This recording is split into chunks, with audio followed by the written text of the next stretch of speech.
देश के लिए पीड़ादायक और अत्यंत तकलीफदेह विषय लेकर हम आपके बीच में हाजिर हुए।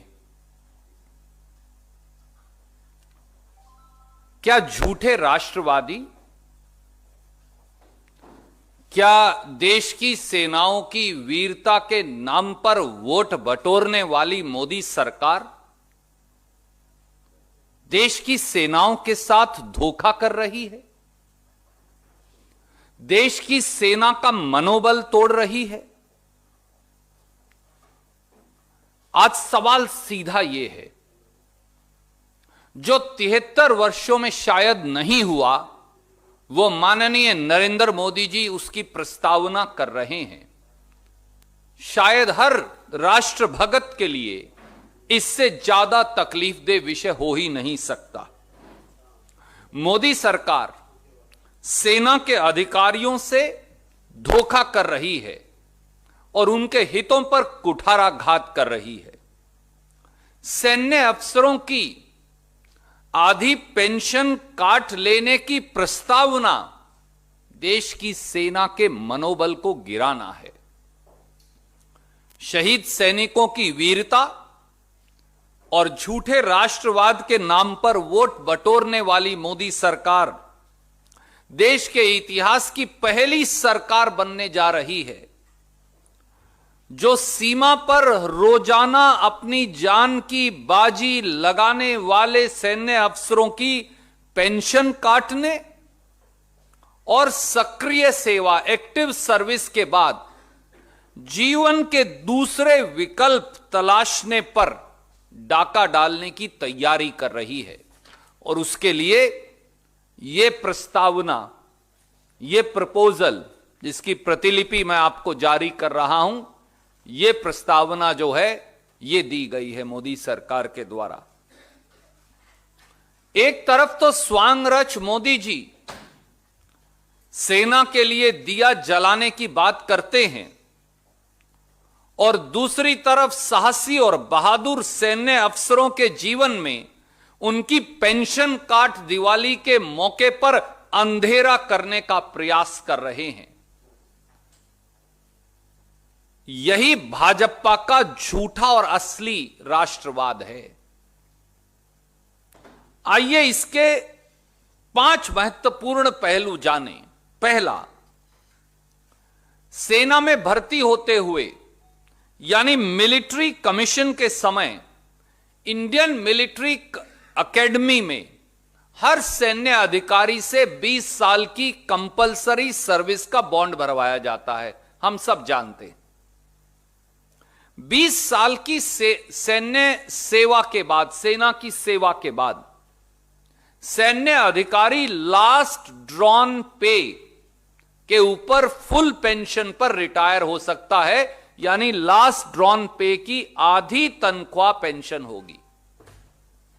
उदाहरण अगर मैं दूं, अगर किसी अधिकारी की लास्ट ड्रॉन पे मूल वेतन 1 लाख रुपया था, तो उसका मासिक पेंशन 20 साल की सेवा के बाद 50,000 रुपया प्रति माह होगी। पर मोदी सरकार क्या प्रस्तावना कर रही है? अगर 20 साल की सेवा के बाद सेना का अधिकारी सेवानिवृत्ति लेगा, तो फिर उसे 50,000 रुपया प्रति माह से काटकर वो 25,000 रुपया प्रति माह कर देंगे। यानी लास्ट ड्रॉन पे जो फुल पेंशन मिलती थी, अब उसको आधा काट दिया गया है। साथियों, अपनी जान की बाजी लगाकर देश की सेवा करने वाले अधिकारियों की आधी पेंशन काटने की ऐसी निर्मम और निर्दयी प्रस्तावना केवल सेना विरोधी मोदी सरकार ही कर सकती है। दूसरा, सेना में भर्ती हुए 100 अफसरों में से केवल 65% ही लेफ्टिनेंट कर्नल के पद तक ही सीमित रह जाते हैं। यानी अगर 100 अफसर भर्ती हुए तो 65% केवल लेफ्टिनेंट कर्नल के पद तक पहुंच पाएंगे, उससे ऊपर नहीं। केवल 35% अधिकारी ही कर्नल, ब्रिगेडियर या उससे ऊपर वाले पदों पर जाएंगे। ऐसे में 20 साल देश सेवा, सीमा पर देश की सीमाओं की रक्षा के बाद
वोट बटोरते हैं। मैं जिस दिन भर्ती हुआ उस दिन मेरी सेवा की यह शर्त है कि मैं 20 साल के बाद फुल पेंशन पर रिटायर हो सकता हूं। आज जब मैं 15 साल नौकरी कर चुका हूं, 18 साल नौकरी कर चुका हूं, 11 साल नौकरी कर चुका हूं, 19 साल नौकरी कर चुका हूं, तो मोदी जी कहते हैं अब बैक डेट से 20 साल पहले से मैं तुम्हारी सेवा शर्तें बदल रहा हूं। ये अपने आप में एक बहुत बड़ी निर्ममता है और गलत है। इससे सेना के अधिकारियों का मनोबल टूटेगा। मैं इल्जाम लगाता हूं कि मोदी सरकार सेना के अधिकारियों का मनोबल तोड़ने का षड्यंत्र कर रही है। और 5वां, साथियों, भारत की तीनों सेनाओं में पहले से ही 9,427 अफसरों की कमी है, जो 2019 का आखिरी आंकड़ा उपलब्ध है। जून 2019 के आंकड़े बताते हैं कि थल सेना में 7,399, नौसेना में 1,545 और वायु सेना में 483 अफसर हैं ही नहीं।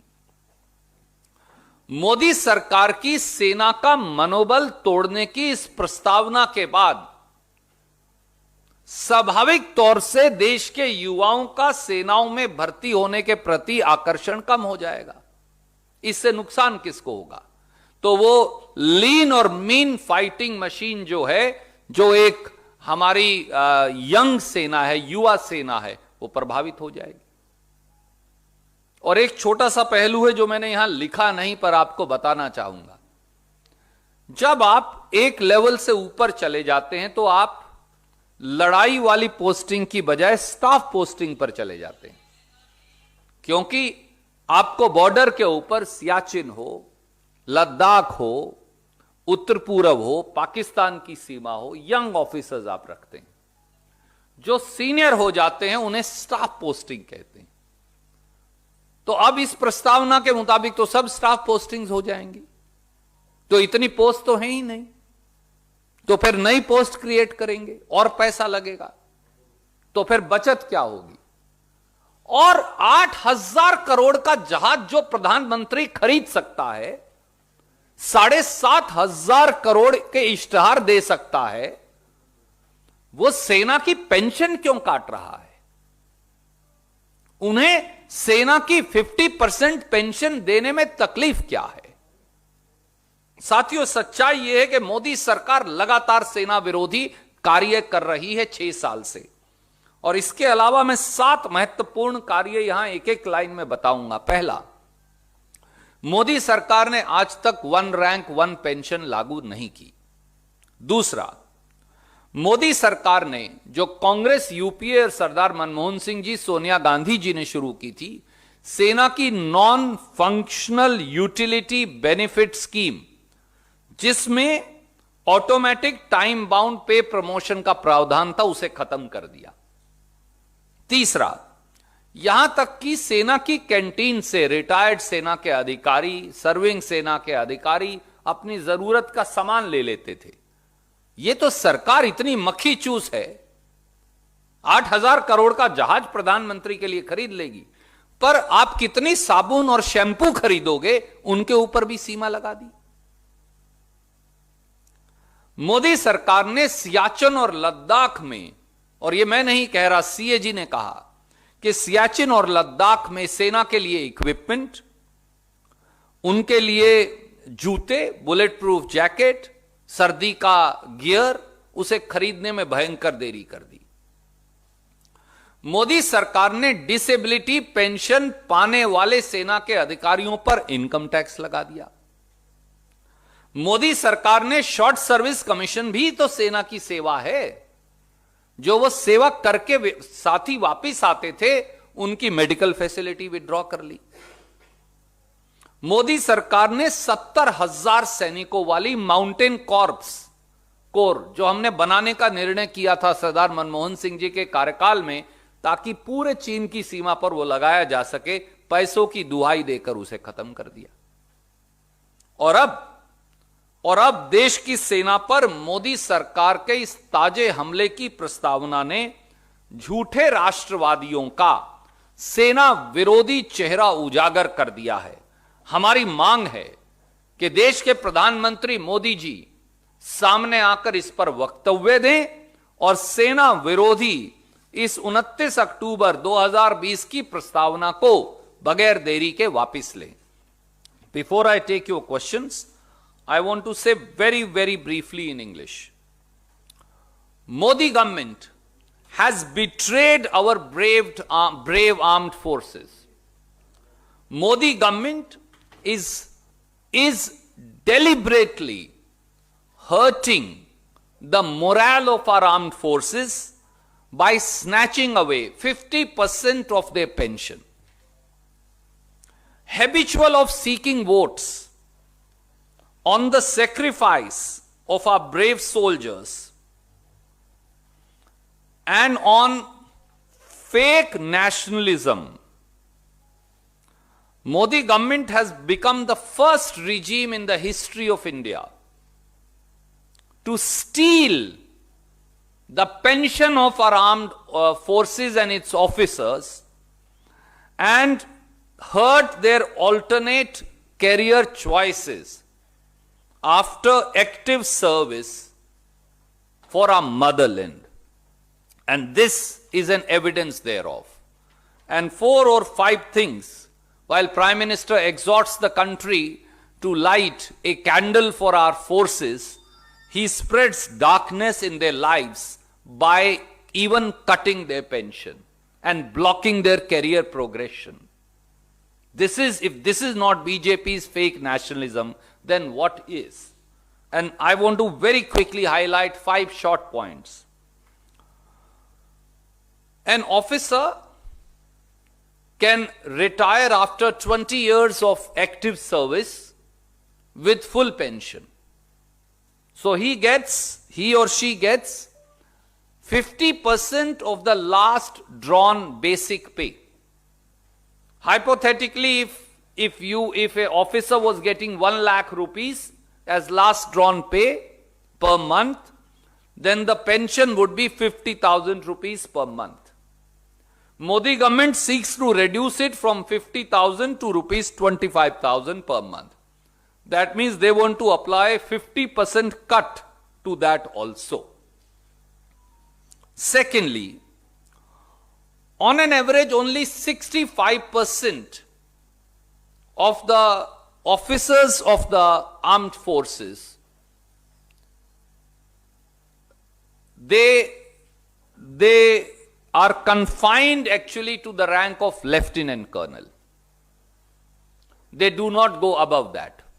Only 35% officers go to the rank of colonel, brigadier and above.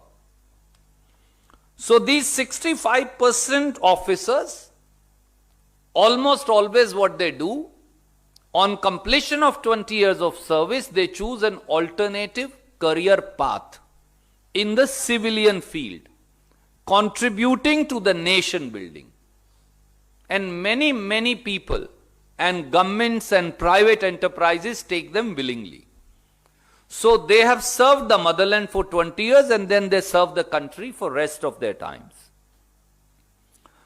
If you are not going to let them retire till 57 years, for you are going to take away their pension, then post 57 years, what will they contribute? Nothing. So Modi ji is snatching away the career progression of our officers after 20 years of active service. Thirdly, according to Modi government's new proposal, only if you have served for 35 years, you will get full pension. But does Modi ji know, or perhaps he deliberately doesn't want to know, that 90% of officers do not serve for 35 years. That means 90% of officers will be denied right to full pension. Fourthly, how can Prime Minister and this Modi government change the service conditions of officers from backdate? When I passed out from Indian Military Academy, hypothetically speaking, I served a bond for compulsory service of 20 years, and one of my conditions of service was premature retirement with full pension. Having served 11 years, 12 years, 15 years, 19 years, can you tell me you are going to set the clock back 19 years behind? And you will not now give me full pension. It's an impossibility. And this will demoralize the armed forces of India. Lastly, there is a serious dearth of officers in the armed forces. 9,427, nearly 9,500 officers less in our armed forces. If you are going to put such conditions whereby you're going to take away second career progression, you're going to take away pension, will it not lead to less number of our young getting attracted to join our forces and India not having a lean and mean fighting machine in military parlance? Truth is, Modi government is a habitual offender in terms of attacking our armed forces and their interests, and they have done so once again. Any questions, you're welcome to ask.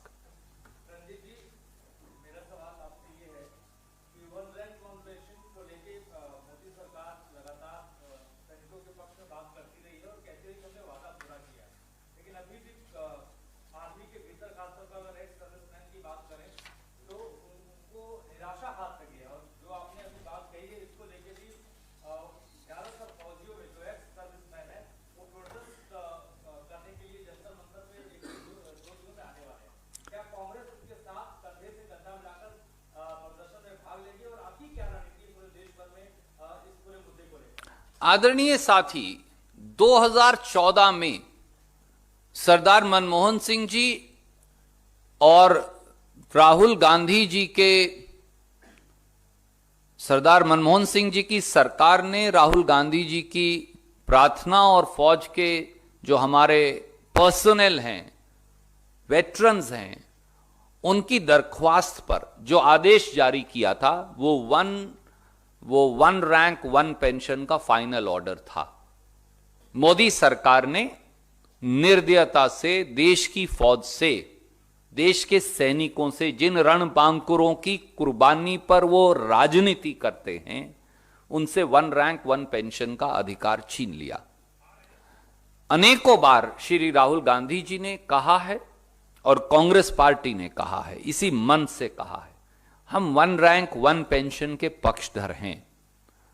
जो अभी मोदी जी दे रहे हैं वो one rank 5 pension है, तो same rank में 5 अलग अलग तरह की पेंशन मिल रही हैं।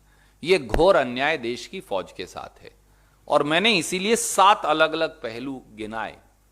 6 साल से लगातार सेना के इंटरेस्ट पर मोदी जी हमला कर रहे हैं और सेना की कुर्बानी पर राजनीति, इससे ज्यादा निंदाजनक कार्य कोई हो ही नहीं सकता। Any other question you welcome to ask.